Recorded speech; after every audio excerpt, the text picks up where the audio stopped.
వ్యవసాయ ఆధారిత డెల్టా ముఖద్వారం నిరవజ్జపురం, నిరవజ్జ ప్రోలు, అదే నిడదవోలు. ఏటా 36,500 ఎకరాల్లో వరి, 1,500 ఎకరాల్లో అరటి, కంది, పసుపు, జామ, కోకో, ఆకుకూరలు, పూల తోటలు సాగవుతుంటాయి. గత 5 ఏళ్లలో ప్రతి ఏటా పెరవలి మండలంలో 6,500 ఎకరాలకు ఖరీఫ్ లో పెండ్యాల ఎత్తిపోతల ద్వారా అందని సాగునీరు. గత ఏడాది అకాల వర్షాలకు ఉండ్రాజవరంలో దెబ్బతిన్న 12,500 హెక్టార్లలో వరికి అందని కనీస మద్దతు ధర, పంట నష్ట రైతులకు అందని సాయం.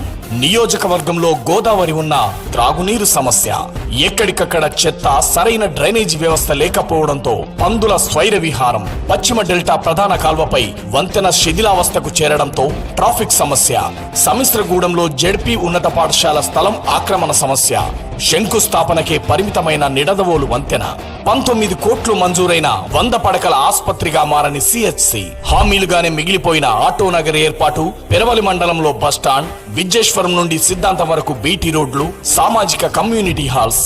ఈ సమస్యల పరిష్కారాలకు జనసేన, టీడీపీ, బీజేపీల ఉమ్మడి అసెంబ్లీ అభ్యర్థిగా కందుల దుర్గేష్ పోటీ చేస్తున్నారు. కందుల దుర్గేష్ గారు ఎకనామిక్స్ లో మాస్టర్ డిగ్రీ పూర్తి చేసి జిల్లా కాంగ్రెస్ కమిటీ అధ్యక్షులుగా, ఉమ్మడి ఆంధ్రప్రదేశ్ ఎమ్మెల్సీగా పనిచేసిన అనుభవజ్ఞులు. ప్రస్తుతం జనసేన పిఎసి సభ్యులుగా, ప్రతినిధిగా, తూర్పు గోదావరి అధ్యక్షులుగా ఉన్నారు.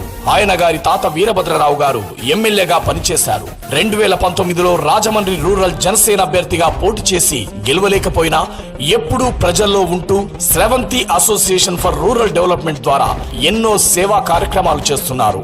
మీ అమూల్యమైన ఓటు జనసేన, తెదేపా, భాజపాల ఉమ్మడి అసెంబ్లీ అభ్యర్థిగా కందుల దుర్గేష్ గారికి వేయించి గెలిపించగలరని మనవి.